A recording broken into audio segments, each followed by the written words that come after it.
तो आइए बच्चों, आज हम करते हैं पाठ 7 कहानी आज़ाद पक्षी। एक राजा थे, उनका नाम नरसिंह था। वे बड़े ही दयालु और न्यायप्रिय थे। उनकी एक गुड़िया सी प्यारी बेटी थी, रूपा। राजकुमारी रूपा को बस एक ही शौक था और वह था पक्षी पालने का। मैना, बुलबुल, कोयल जैसे अनेक पक्षियों को उसने पिंजड़े में बंद करके रखा था। हालांकि रूपा पक्षियों के खाने पीने और उनकी सेहत का हमेशा ही ख्याल रखा करती थी, मगर कभी-कभी जब वह पढ़ने, लिखने या खेलने कूदने में मस्त हो जाती तो वह पक्षियों के खाने पीने का ठीक ढंग से ध्यान नहीं रख पाती थी। इसी लापरवाही के चलते कई पक्षियों ने समय से पहले दम तोड़ दिया। पक्षियों की मौत का समाचार सुनकर राजा अंदर ही अंदर तिलमिला उठते थे। कई बार उन्होंने रूपा को समझाया भी था ताकि वह पक्षियों को आजाद कर दे, मगर रूपा अपनी जिद पर अड़ी रहती। एक दिन रूपा अपने दोस्तों के साथ गुड्डा गुड़िया के खेल में मस्त हो गई। इधर मैना और तोते ने भोजन पानी की कमी से तड़प तड़प कर दम तोड़ दिया। जब यह खबर राजा के कानों तक पहुंची तो वे आग बबूला हो गए और उन्होंने मंत्री को बुलाकर कहा, मंत्री जी, रूपा को कमरे में बंद कर दीजिए। मगर क्यों महाराज? मंत्री ने हैरानी से पूछा।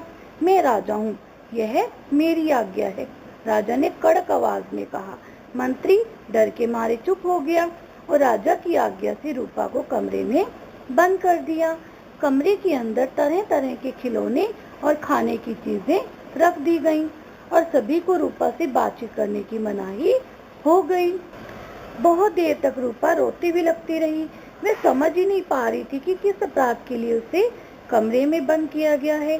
सुबह से शाम हो गई, तब राजा ने आदेश दिया, रूपा को मेरे सामने हाजिर किया जाए।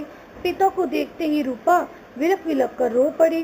थोड़ी देर के बाद जब उसके आंसू रुके तो उसने पूछा, पिताजी, आपने मुझे कमरे में क्यों बंद कर दिया था? राजा ने कहा, मैं राजा हूँ, मेरी मर्जी। जब तुम इन बेकसूर पक्षियों को अपनी इच्छा से पिंजरे में बंद कर सकती हो तो क्या मैं तुम्हें बंद नहीं कर सकता?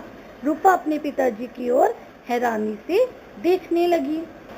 राजा ने आगे कहा, क्या तुमने कभी सोचा है कि इन पक्षियों के भी माता पिता होंगे जिनसे मिलने के लिए ये तड़पते होंगे? क्या इन्हें आजादी नहीं चाहिए?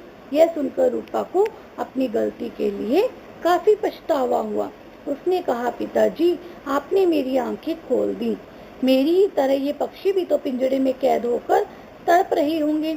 मैंने अपनी जरा सी खुशी के लिए इनकी सारी खुशियां छीन ली। मैं अभी इन्हें उड़ाकर पिंजरे से आजाद कर देती हूँ। अब मैं कभी भी किसी पशु पक्षी को पिंजरे में बंद नहीं करूँगी। रूपा ने पिंजरों के बंद दरवाजे खोल दिए। सभी पक्षी चहचहाते हुए नीले आसमान की ओर उड़ने लगे। रूपा और राजा मुग्ध होकर उन्हें एकटक देख रहे थे।